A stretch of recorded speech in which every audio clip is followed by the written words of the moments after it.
Eli Manning stays on his feet. It is caught by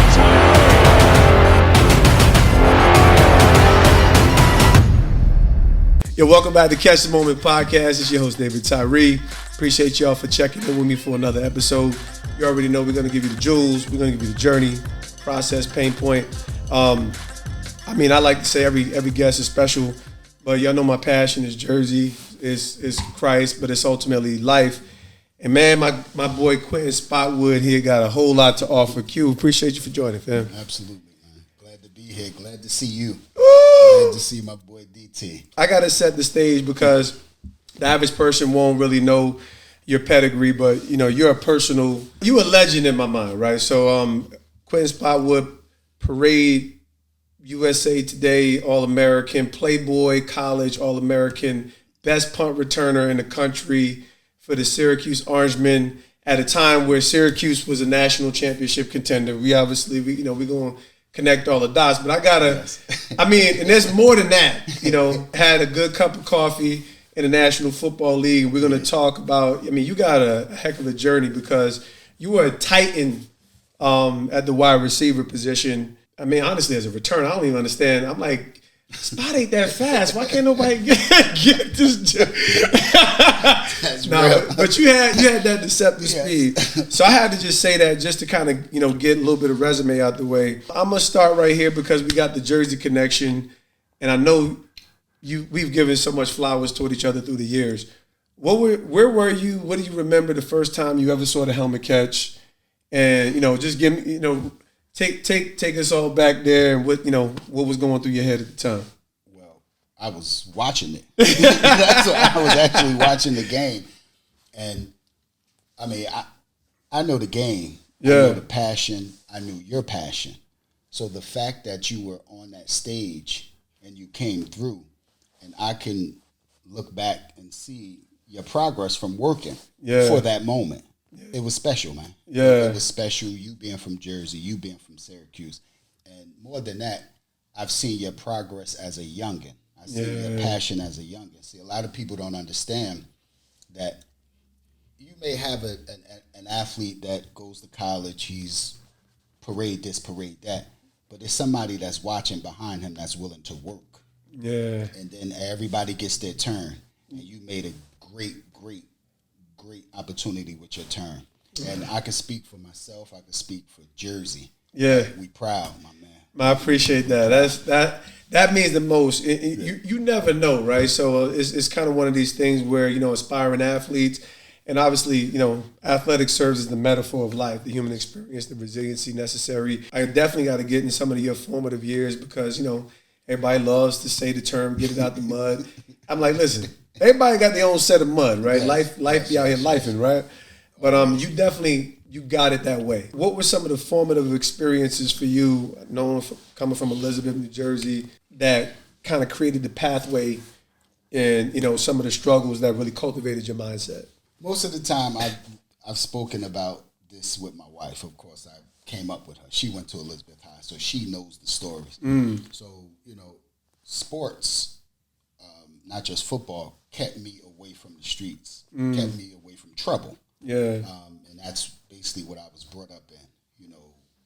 Born in Newark.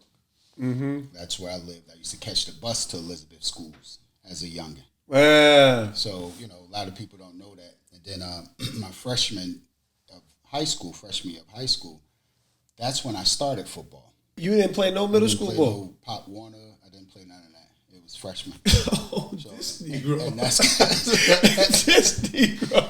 And that's because one of my friends said, you should go out for the team. We need a quarterback.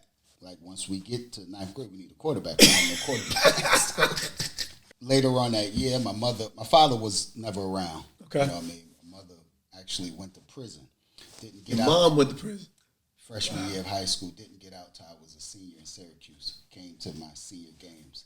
So, and a lot of people wouldn't know that. They just see Spot running up and down the field. So, man, I tugged a lot with me. But again, like you always speak on the Lord, like I was blessed, man. I was blessed to go through it. I was blessed for the experience, to get a degree, and to meet wonderful people on that journey. So no complaints from me, man. Bro, all right. So I'm gonna unpack that just a little bit, right? So, and I know I tell people, number one, mental health is this buzzing topic. It's a real thing. Yes. You know, whether it's a coping mechanism or whether it's resiliency, how did you deal with that current reality, right? It's like one thing, we're fathers now, so we see the other end, and I think the average father wants to provide a better circumstance than what they had, regardless of whether it was good or whether it was bad. Yes. But even more so, knowing that, okay, there was some lack there, and then you talk about moms going to prison. Yeah. Where were you at psychologically at that point, and how did you survive it? That's why I'm so big on sports, because I know what it did for me. Yeah. You know, like I said, I lived in dope houses. I lived in crack houses, not Lived block. in them. I'm talking about lived in them, and that was the norm.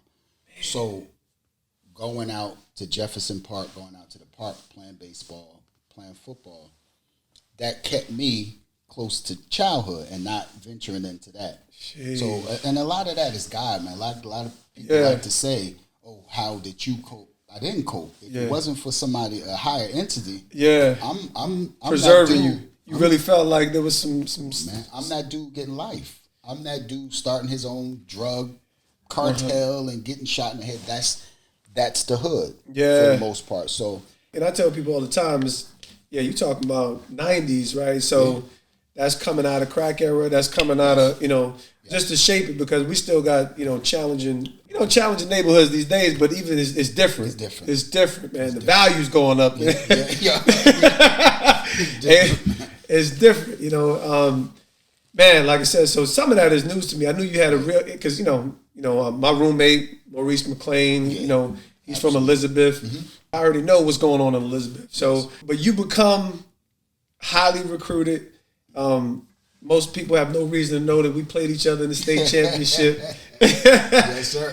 And y'all won. We did win. Yeah, we did win. So. I got to confess that not only did we win, but we shamed ourselves and lost to Morris Knowles the next week. I don't know if y'all followed that, because y'all was we was still y'all was tight, right? It was real tight. They had an all-star team. Yeah, I got it. It's like you talking about an all-star team.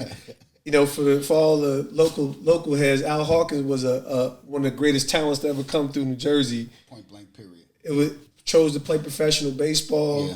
Was slinging that thing. Could have went anywhere. Yes. Spot. I mean, y'all were loaded. Yes. We had 13. I mean, to cut you off. Get it. I think the Streets and Smith in high school, we had 13 returning seniors. Yeah. That all their names were mentioned. We had a lot of guys with the honorable All-American, because during that time, public schools was it. You got the private schools. You had to rep your city. Come on, bro. It was no. I don't like that coach. I could get to go over here and be. Nah, you had to rep. You had to rep your city. You had to rep Elizabeth. That's where you're from. That's what you do. So it's such a good thing to hear. I mean, like, we all living in where we, parochials run the state of New Jersey. New Jersey is like one of these pioneering states. Yes. I can remember when Bosco kind of shifted the tide. But we used to play Bergen Catholic every year on our schedule. So we beat Bergen as my junior year. Yeah. So, but, beating y'all was like, we knew we had the state sewn up. And then we had, we rolled up on this TD Bop, Morris Knowles, and Fear to Veer, because they ran that veer to perfection and mopped us up after we beat an all-star team. Yeah. But you talking about perennial historical powerhouses in Montclair, high school football. But you were taught, like, I can remember hearing our coaches, like, this Quinton Spotwood kid is special. And, so, of course, in our competitive minds, we trying to make sure this dude don't get off. And I'll never forget this bombs over Baghdad going on the sideline. But it was actually, I'm going to tell you what was pivotal about that game. It was, I dropped the touchdown pass that game. And I'm like, bro, so it's not the glory that makes you. It's that. And my mom, I'll never forget. I'm sulking. We won the game, but I'm sulking. She rolled up on me, and I'm sitting there pissed. And she gave me this letter, and it said, "Look the ball into your hands." You kind of almost thought it was going to be a moment of comfort. Yeah. No. That's what it is. It was real. So, but you were the benchmark, and you went to Syracuse. So obviously, when I get mine, you was that dude, and by the time I get there, you are All-American. So talk to me about, like, your mindset going into Cuse, the opportunities, and how you staged, your entrance into college football, which was special. Playing with D Nab at the time. Appreciate it. Yeah, I mean that McNabb was one of the reasons why. Big reason why I chose there. Rutgers just wasn't it at all. Ohio State at the time, I was waiting for my SATs. They didn't want to wait. Wow. I think at the time, and I always remember it. They got D. Miller at the time. It was between me and him to get that scholarship, to get that offer. That thing could have been the Ohio State, huh? Yeah. That was always wide receiver U. Even going back there, it still is now. Boy. But DT, think about that, man. Like I sit around, I talk to my kids, and it's what I can remember is just working.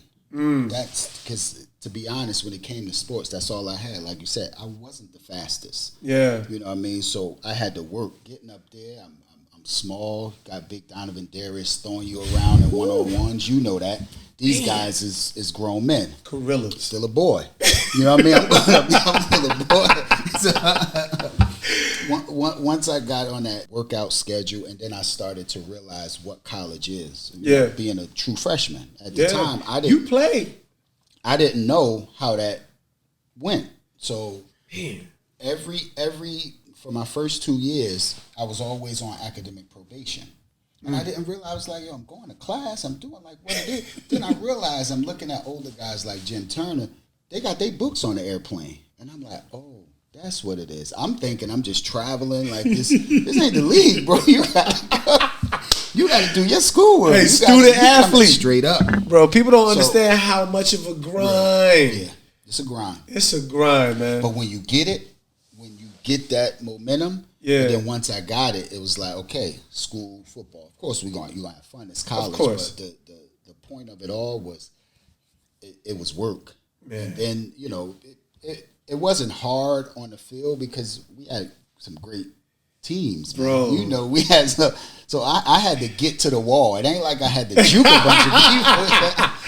I think that's one of the reasons they put me back on punt return, because I caught the ball. Yeah. I remember him saying it. I wasn't ashamed. I caught it. My job was to get to the wall. Get to the wall. That's it. I'm not doing a bunch of juking. Hopefully I can make this one guy miss, but I'm getting to that wall. But hard work, DT. You know that. Bro. Trust me, it was more than that, because by the time I get there, obviously it's your junior year. And I want to paint the picture, especially not like playing as a freshman back then was uncommon, especially at Syracuse. Like, you had to be something special. It was you, Dwight Freeney from my class. Yeah. He played as a true freshman, so he played. Like it wasn't you. We had dudes, some dogs that was getting red shirts back then. That's how they did a great job recruiting Jersey back then. And I know we all ball, but I'm focused on your mentality, because I'm talking about what I'm seeing is you and KJ as the starting wide receivers. Donovan McNabb. I remember was it Norm Gerber? Was he the receiver coach? I forget it. Yeah, Gerber, yeah. He said we got to catch at 90%. I'm at like 76%. I'm poo. I think I was 97. You was sticky with it, bro. I'm talking about diving one here. I'm like, this nigga is impossible. This Negro is impossible. Like you was like a superhero at that time for me, just not being really, really ready. So when you talk about work ethic and what sets you, what do you feel like is different? And I know as a parent you got some thoughts too. What do you feel like is lacking in relation to, whether it's the modern athlete or the mentality of emerging generation? Well, we know it's a little tougher now with the social media. It is. The distractions is crazy. It's hard for them. And I, as a father, I have to understand that. That doesn't mean that I'm a waiver on what's important, but I do got to understand it's harder for them. The things that motivated me, it's not going to motivate them. So their parent, their mother, their father, they're in the house. Yeah. They have their own. Most of them, yeah. Yes, they're not bouncing from house to house just trying to stay somewhere comfortably and get to football practice. So the hunger different. There you go. The hunger is different. But you got to have the hunger. Have it. You got to have it. I always tell them, if not, you can come sit by me. It's okay. There's nothing wrong with being just a regular person. Everybody not built to make that catch. That's why everybody didn't do it. Listen, and I've never, like one big misconception I was fortunate to get these 7 years. And so when I always knew who I was, right? You know, like my secret sauce was knowing exactly who I was and would not lack confidence at any stage. So, you know, it was probably your senior year where I'm the redshirt freshman, but I win the third wide receiver position with Shotty as, you know, that was Brian Schottenheimer as our coach. So it was you, J. Lo. Daniels at the time still there. But when it come to grinding, that's all I had. I was not sexy. Yeah. I knew there was nothing sexy about me, bro. Yes. It was reps. Yes. But bro, you had a unique skill set. You're intuitive. So when and this is just some of this is just a celebration because I knew who you were before the injury. I appreciate so when I'm thinking about this injury, talk to me because no one will know the greatness that I witnessed like that. Yeah. Talk to me about that moment when you got the ACL injury. Yeah. Internally, I can remember seeing it in your eyes, looking at it like this. It was almost like I felt like I could say, like, does he think the world is over? I couldn't identify with it. Well, that's a good point. I mean, looking back, I mean, even going through it, a lot of that was a blur. Now looking back, because remember, if I walk you through the story, it was sports for me. Yeah. So, and I played sports, and then it turned into love. Like, I love this. It got me a scholarship. Like, I like this. I always wanted to work to get to college. Never did I try to work to get to the NFL. It never. Wow. That's literally my same dream. I just wanted to get away from poverty, get to college, make something of myself. And that's where it kind of got cut off. When the politics came in, for me, it was like, I'm good. I played this for what I played this for. When I started seeing things that I didn't understand, because I'm not a political guy, it took away from me. Give me some of the politics. We both went to Syracuse. I experienced my own set of politics. And everybody experienced this wherever they go, right? And it takes some growing up to understand how to navigate it. Yes. But what did you experience there that you felt like was, damn, these jokers screwing me? When I look at Coach Prime, and I look at certain situations of the players that he had on his team, he hugs that. He embraces that. Yeah. So, and there's no knock on Coach P. Coach P was a good college coach. Yeah. Different time, different era. Different time, different era. Person. But you got a kid that, such as myself, and I'm only speaking for myself, that is from where he's from. Yeah. Give him a scholarship. That's it. He's still on his own. Yeah. Now when he get hurt, now the spot, that go away, and now it's like he's just a kid. He's still the kid that his parents not there. Thank God for my grandmother, my family, extended family, my wife family. Felt alone.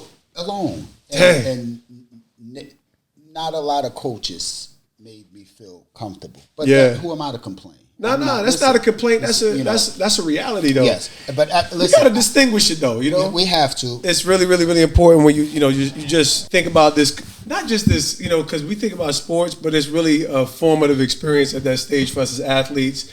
Yes. You're looking at coaches as mentors, right? I mean, at the end of the day, we talk about the power of a positive coach. Considering where you came from, when you look at, where you've arrived to, and I still want to get into the transition phase, but who were some of those people that you felt like were, like pillars for you and safe places that helped you to sustain a healthy mindset through some of the, some of these real challenging transitions? Yeah, I mean, my sister was always there. Yeah, absolutely. I mean, she was always there. My grandmother, my aunt. I remember hearing about grandma. Yeah, grandma. She made the trips, man. So she kept me home, kept me grounded. My wife now, her family, she been trucking for a minute. So the ladies was coming through for you. Yeah, the ladies. They was coming through. You talk about, man, the good Lord kept me. If he didn't keep me, I'm saying until now, I'm 45 years old, be 46 in December, could have been anywhere, man. It's true. It's true. Of course, we have to choose what voice we're going to listen to. Yes. And that's the voices within and the external voices. And so when you really considering the destination that you plan on arriving, is formative experiences and formative voices. But, it's good to hear you talk through kind of what you endured at Syracuse, because we are looking at you as a young dude. Like, it was like, man, this is the guy that I saw, and I see him right now as a Playboy All-American. Remind me of some of the people you on that tour with, because people think I'm like, listen, I don't have a lot of dudes that I like. I didn't rub shoulders with a lot of ballers. You rub shoulders with some titans, bro. Yeah, I be telling my kids. So I caught passes from Tom Brady. We was in the East-West. We was in the East-West game. Yeah. Peter Warwick was considered one of the best at the time. Well, he was really, we talk about the route running technician. Peter Warwick kind of changed the game. He was the real deal, man. Yeah. Yeah. Ricky Williams was around that time. You was right there with him. It was there. It was a good time, man. Yeah. It was a good time, man. Listen, man. It was a good time. The only strength I had was knowing exactly who I was and believing that I could contribute more, be a receiver, be a starter. Yes. But you were, like I said, you didn't just have the skill set, you had the work ethic. But you had a real intuitive game. Like, I'm like, how's this dude separating like this? It was almost like you was like one of the mystery players, because he wasn't like super straight. He was fast, but not like super straight line fast. I've been watching some clips now. Like, give me somebody that you look at tonight. You like, okay, I was kind of like that, because I know we do that every now and then. I'm thinking Keenan Allen from. That dude's silky. He's silky. He just, but smooth with him. I'm nothing like him. But if I have to mimic, because not fast, but he get open, catch the ball, consistent. Yeah. So I enjoy being a fan now. Yeah. Like watching, just being a fan.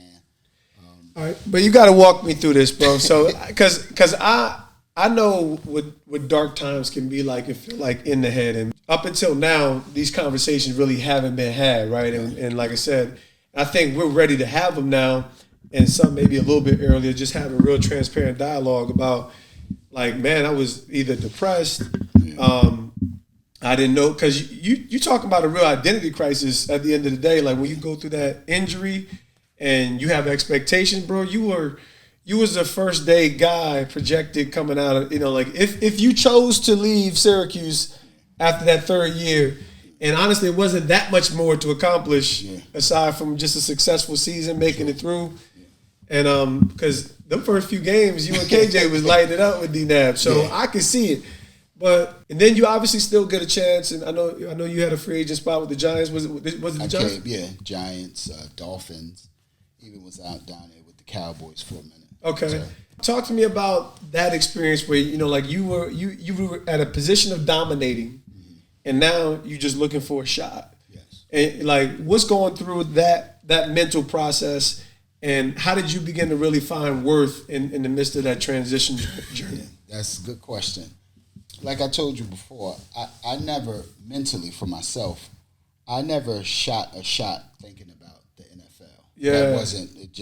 It just wasn't. I mean, as I started to make plays and I started to see, it was like, oh, okay, cool. But then next thing you know, I got hurt. Yeah. So my mind wasn't like, my hard work took me to getting a scholarship. Yeah. And that's kind of where it was at. It was never like, oh, now I can. So, and then, once it started to do with the free agency, and I remember Kurt Herbstreit said, I will be a steal in the second round. I remember this stuff. That's important stuff. That's our life. Yeah. But honestly, DT, it's, a lot of that during those early years was, I always said to myself, the first couple of years, if I can't make any money with football, if I can't continue to have my passion, I'm okay with stepping away. And once the love dwindles, too many people coming from behind. So you got one time for the love to go, and then you excuse me, I don't care what you did in college. It's on to the next. They getting bigger and they getting faster. They are. So I'm no different than the average youngin. It takes a while to adjust to the game that you worked hard for. Yeah. To now you're on a back burner, because football don't owe you anything. You got to put the work in. But after I got hurt, I felt it owed me something. I'm still a youngster. Boom, boom. Hey, see, that's real though. You know, absolutely. Yeah. So, and I always tell my kids, you can have 2 chips on your shoulders, either mine or Tom Brady's. Which one you want? You get to the point where you work really hard, and then you think the game owe you something. It doesn't. It'll replace you fast. Or you get a chip on your shoulder and say, I'm gonna show them, and you go 20 years in the league. Boom. You know, so I like to teach like that, but. Like I say, man, it's been a ride. Yeah. It's been a... Nah, man, you still living a ride because you talk about learned experiences and the ability to impact lives afterwards. And, you know, at the end of the day, none of us, we talk about it as transitioning athletes, but, hey, man, you were the best at something for a long time, right? Yeah. And so even when I would, you know, work with current athletes, I would say congratulations. You're of the 1%. You're the best in the world at what you do, and you haven't even stepped on the field. Now, you got to prove if you're the best amongst the best. Yes. Right. So it's obviously it becomes more elite with each breath that you get a chance to do that particular craft. But you can't be born for it because you can't do it for the rest of your life. Right. So I try to disconnect. Like, hey man, go feed the dream and paint the reality. That's it. Right. But at the end of the day, you're gonna have to be a son, a husband, a father. What have you enjoyed and learned most in your post football life? That for one of the first things you spoke about is now that I'm putting them in position where they don't have to have a certain struggle that kids shouldn't see. Sure. You understand? So it's love home. Discipline but love. Absolutely. It's not struggle. Hey, kids, as much as people from the hood or it's like the struggle, kids aren't supposed to know they're in a struggle. They're not supposed to be alone as they're journeying through life. They're not supposed to be alone accepting a scholarship. And what I mean by alone is not your direct parents. Yeah. God sends you. He's going to send you help. That's the beauty of him. Big facts. Your immediate, mother and father not there. So, I was making big boy decisions early. By yourself. So for the most part. For the most part, yes. Yeah. You got community, some help in the community, the family, coaches, but everybody is still not those 2 people that you need to set that stage for yourself. Emotionally. Yeah. Especially as a youngin. But listen, man, even with them seeing like they, a lot of them. My kids are like, Dad, everywhere you go. Remember, I was with my son when I saw you. Yeah. Everywhere you go, you know somebody. I said, well, and I don't have to look over my shoulder because of the type of man I am. I walk through life, try to be kind. Yeah. Try to be upfront with people. And just teaching them that, man. It's right, it's wrong. It's valuable. They make it a gray area. Listen, man, I said, the gray doesn't become relevant until you perfect the black and white, right? Man, that's like I said. There's right and wrong, and then there's a better way, right? That's where it gets gray. Where there's a way, and then there's a better way. Yes, absolutely. But until you get right from wrong, right? It's completely irrelevant. Yeah, we're not trying to get to that gray area. That's true, man. When you think about lessons or what are the values that you kind of hang your hat upon.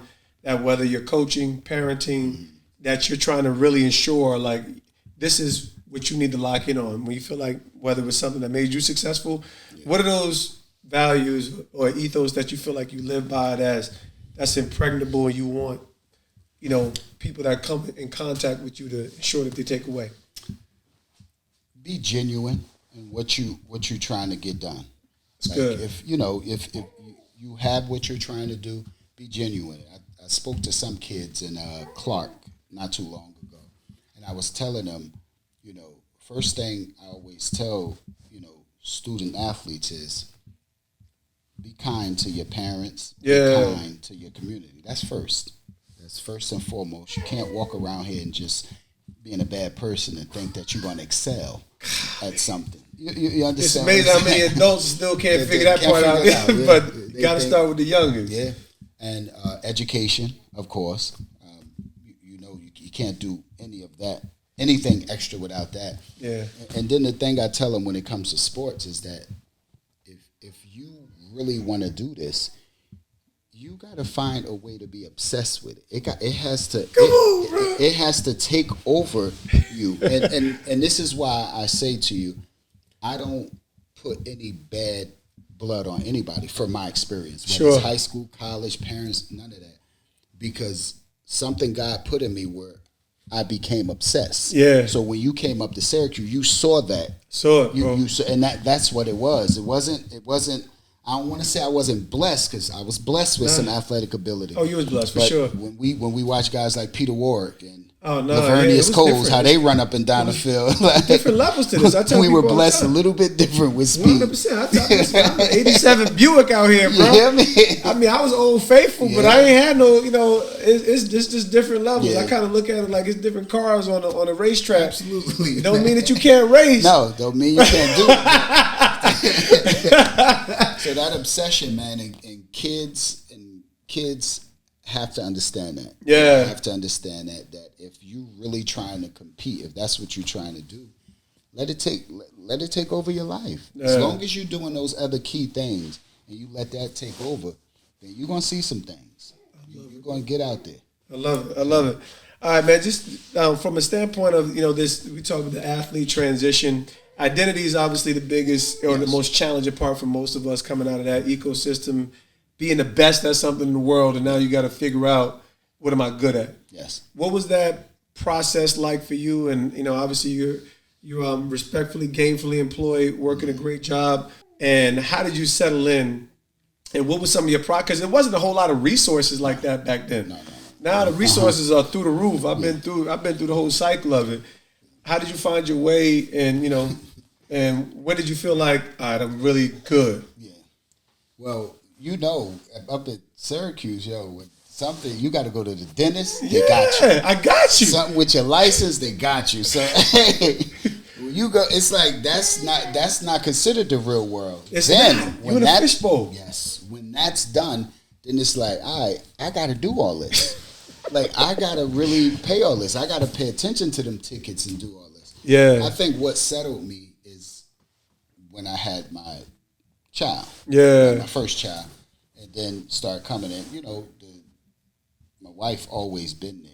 And, women are humongous. Good ones are humongous help with. You got you a good one, bro. You understand what I'm saying? And we know the big role they play with just keeping us grounded. Because, again, going through a phase where you're one way and then you're walking away from that. Yeah. And then you have to adjust to this. It can be challenging.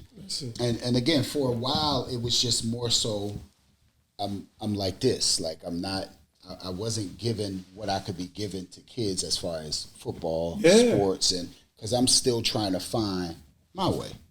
Trying to find my comfort. And you actually need some real time. It's like almost mentally, we don't know how to give ourselves the space internally to understand that this is an entire new process of growth, of learning. Yes. And I said, anytime you do anything new, it's difficult. Yeah. And I think that's where most people, we have a lot of fear because, anytime you lack experience, you lack confidence. Yes. But, man, you conquered those mountains, man. This is one of these episodes that's personal and passionate for me because you were the mark and the standard, and like internally, as much as we don't talk as much as like these are the people I do it for. It's like these titans, these legendary figures who weren't able to go places that God, I know this, like you see me a whole hooligan. Ain't too many people who know BCDT.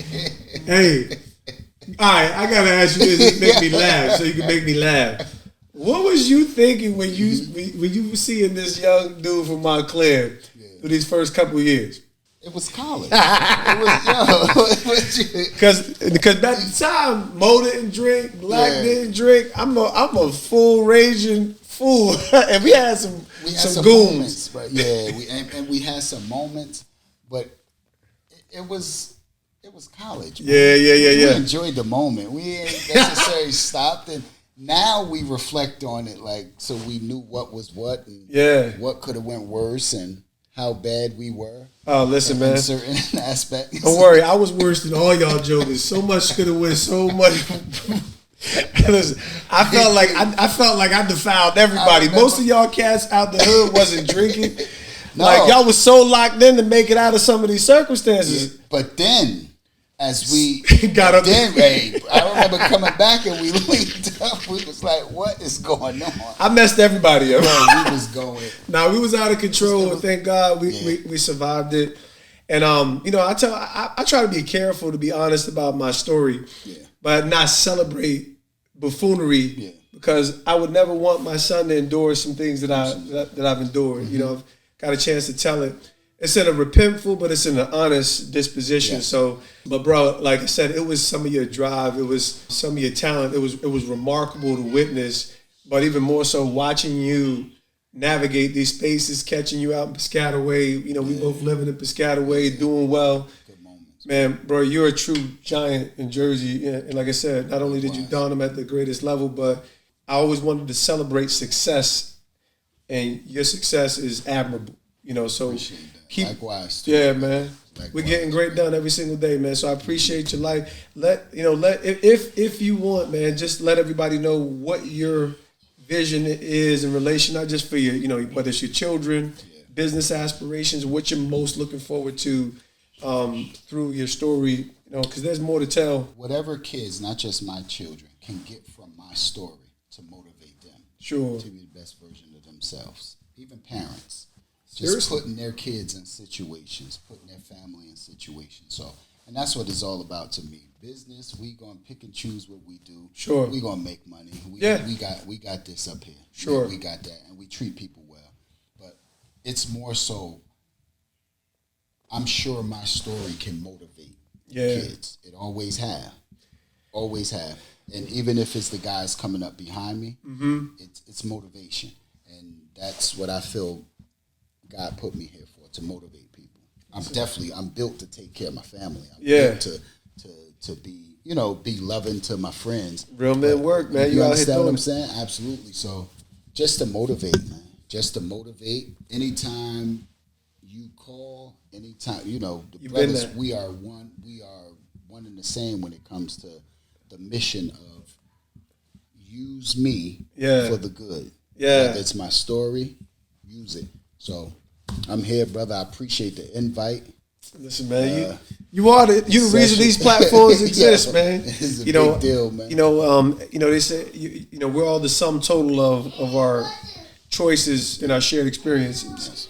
So when I think about how God knits stories together, grateful that you're a part of mine. So hey, listen, man, ladies and gentlemen, we appreciate y'all for tuning in. Get the gems from this remarkable journey, because it's not just athletic heights, it's how you find stability, meaning, and purpose in the midst of your journey, how you overcome adversity, accept some of the nuances that we could only never be prepared for, but understand that you have the resolve. When I think about Quinton Spotwood, that's what his story represents, a life of dedication, commitment, and inspiration that's going to continue to permeate as long as we got this platform, man. So, man, get those gems, because the grind don't stop. If you're going to be great at something, you got to be obsessed with it. Straight up.